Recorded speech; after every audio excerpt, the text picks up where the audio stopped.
mean, you should definitely Google this, joule free expansion. There's a good wiki article on it. It clearly states just exactly what I said. Okay, what it states is that a gas will expand freely. A gas will not do work if it is open to a vacuum. If a gas is open to a vacuum, it will expand and escape while doing no work. Okay, that is joule-free expansion. It's free expansion because it is expansion without work. So that means that when that gas expands into a vacuum, i.e. the rocket exhaust gases expanding into space, it cannot do work. And what is work? Work is force times distance, I believe. So there can be no force on the rocket from the exhaust gases expanding out the back. Does that make sense? There can be no work done on the rocket by a gas exposed to a vacuum. That means as soon as you open up the exhaust pipe, the nozzle, as soon as you open up the rocket nozzle and start shooting stuff out the back, gas cannot produce work according to joule-free expansion. Even though there is mass, and even though you are shooting the mass out the back of the rocket, you can't throw gas. You can't throw gas. A gas has to be contained to do work. So NASA picked the wrong thing. I mean, if they said that they were shooting guns out the back to get to the moon, you know what? Maybe I could believe them.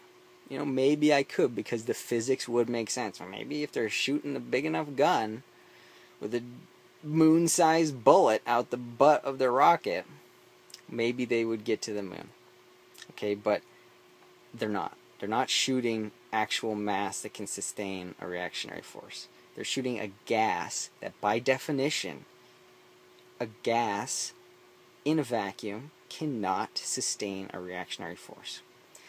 Now, how would these NASA people counter my argument? They might say,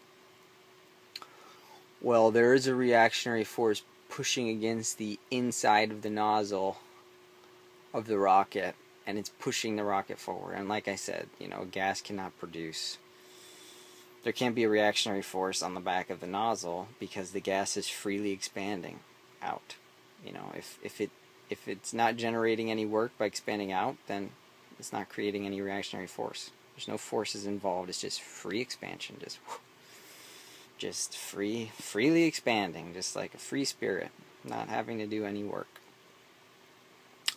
So that's debunked. Now, what else? How else could they say? Oh, sometimes they say, oh, well, it produces the gases coming out the back of the nozzle. They produce a cloud.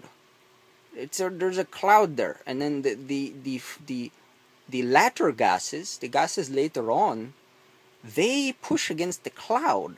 Oh, so you created a cloud in space. That's pretty amazing, because that is totally against joule-free expansion. Joule-free expansion is that you can't create a cloud in space with a gas. Okay, you know, maybe with small particulates or something. If you just let them settle, they can form a little, you know, nebular type cloud. But as far as a pure gas, it's not going to form a cloud, especially if you're shooting it out the back at 1,000 miles an hour or whatever NASA claims they're shooting their gases out the back. It's not going to form a cloud that you can push on. It's not. You can't pee yourself, shoot yourself with your piss over a wall, you know. And shooting gases is even worse than pissing as far as, you know, in space making movement. So you're not producing a cloud there. I mean, you're just, and that's the thing. That's the definition of free expansion, is that these gases will continue expanding indefinitely. They're not going to congregate into a cloud. According to free expansion, these gas molecules, I mean, you know, you've all been in high school chemistry, right? I mean, the teacher opens up a bottle of perfume at the front of the class, and by the end of the class, the people at the back of the room can smell it. You know, it's because the gas is constantly expanding. It will. That's what you should have learned in high school, is that gas will constantly expand without producing any work to fill up the entire room, the entire container. The gas will continue to expand and fill the entire container. It's the same in space, except for space is an infinitely large container. So you're not going to make a cloud of gas in space. It's going to keep expanding to try to fill up space. So you can't push against nothing. I mean, your gas is already gone. It's already expanded into space. And the key to a gas is that it can't, in free expansion mode, when a gas is in a vacuum, it cannot sustain any reactionary forces. So you could try to push against the cloud of gas, but it's not going to be able to sustain a reactionary force.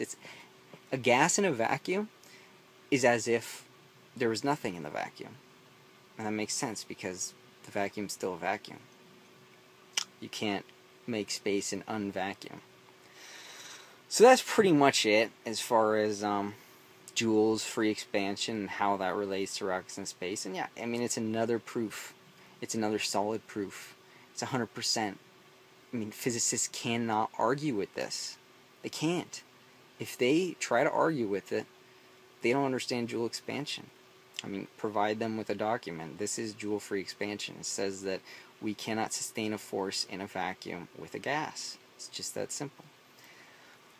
I think I covered everything. I mean, I don't know how else to help convince you, but please ask questions, please challenge this, and I will try to answer any queries I get. Thanks so much. Take care. Nature Hacker, signing off.